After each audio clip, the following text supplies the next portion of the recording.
తెలంగాణ చరిత్ర, ఆ చరిత్రలో తెలంగాణ రాజు, బహుజన రాజు సర్దార్ సర్వాయి పాపన్న జయంతిని కించపరుస్తూ మరి ఆయన రాకపోవడం, అదేవిధంగా అక్కడ క్షత్రియుల మీటింగ్కు పోయి వారిని పొగడడం అంటే బహుజనులందరినీ కూడా మరి కించపరిచినట్టే అని చెప్పి ఈ సందర్భంగా నేను గుర్తు చేస్తా ఉన్నా.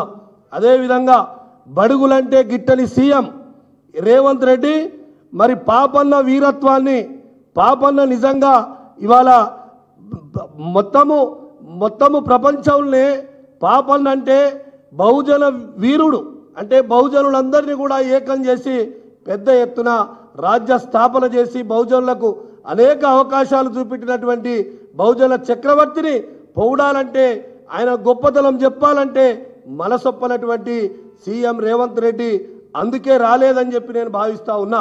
ఎందుకంటే బహుజనుల గొప్పతనాన్ని చెప్పాలంటే ఆయనకు నోరు రాదు. ఎందుకంటే మొన్న కమ్మ మీటింగ్లో, నిన్న క్షత్రియ మీటింగ్లో మరి అణగారిన జాతుల దగ్గరికి ఎక్కడికి రాకుండా వారి దగ్గరికే పోయి పొగిడి మరి పెద్ద ఎత్తున వాళ్ళని పెద్ద చేయాలని చెప్పి చూస్తూ ఉంటే మా ఆత్మ గౌరవం దెబ్బతింటా ఉందని చెప్పి నేను ఈ సందర్భంగా గుర్తు చేస్తూ ఉన్నా. కనీసం ఈ ముఖ్యమంత్రికి తెలంగాణ రాష్ట్రం మీద కానీ తెలంగాణ సామాజిక అంశాల మీద కానీ అవగాహన లేనటువంటి దురదృష్టమైనటువంటి ముఖ్యమంత్రి రేవంత్ రెడ్డి అని చెప్పి నేను ఈ సందర్భంగా గుర్తు చేస్తూ ఉన్నా.